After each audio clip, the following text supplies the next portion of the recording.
ஆனா ஊழலை தட்டி கேட்டீங்கன்னா உங்களுக்கு சித்திரவதை. பாரதிய ஜனதா கட்சியினுடைய தலைவர்கள், தொண்டர்கள், குறிப்பாக நம்முடைய மகளிர்கள் எல்லாம் காவல்துறை பாரதிய ஜனதா கட்சிக்கு மரியாதை கொடுக்காத வரை பாரதிய ஜனதா கட்சி காவல்துறைக்கு மரியாதை கொடுக்காது. காவல்துறை முடிஞ்சா எங்களை தடுத்து பார்க்கட்டும். இனி தமிழ்நாட்டில் யூனிஃபார்ம் போட்ட ஒரு போலீஸ்காரங்களுக்கு இன்னையிலிருந்து தூக்கம் இருக்கக்கூடாது. நான் பாரதிய ஜனதா கட்சியினுடைய எல்லா தொண்டர்களுக்கும் இந்த நேரத்தில் நான் சொல்ல விரும்புறேன்.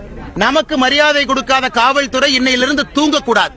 விதவிதமான போராட்டம், ஆர்ப்பாட்டம் தமிழகத்தில் நடந்துகிட்டே இருக்கும். மே 2026 வரை.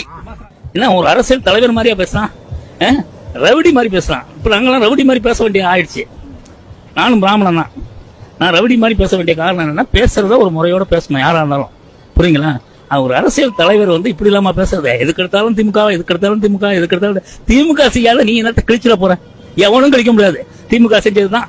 எவனும் ஒண்ணு புதுசா கழிச்சிட போறதில்ல. யார் விஜய் வந்தாலும் கழிக்க போறதில்ல, எவன் வந்தாலும் கழிக்கல. அவங்க செஞ்சதுதான் நீங்க எல்லாம் செய்யறீங்க. அவங்க கிட்ட இருந்து கத்துக்கிட்ட பாடம் தான்.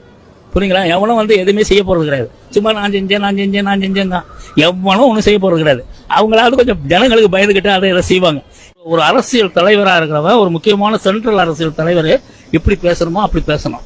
அதை விட்டுட்டு அவன் இஷ்டத்துக்கு பேசுறதுன்னா, எதை எடுத்தாலும் ஊழல், எதை எடுத்தாலும் இவன் ஓகேனா கேக்குறேன். ஓகேன்னு சொல்லிட்டு சத்தியம் பண்ண சொல்லுங்க.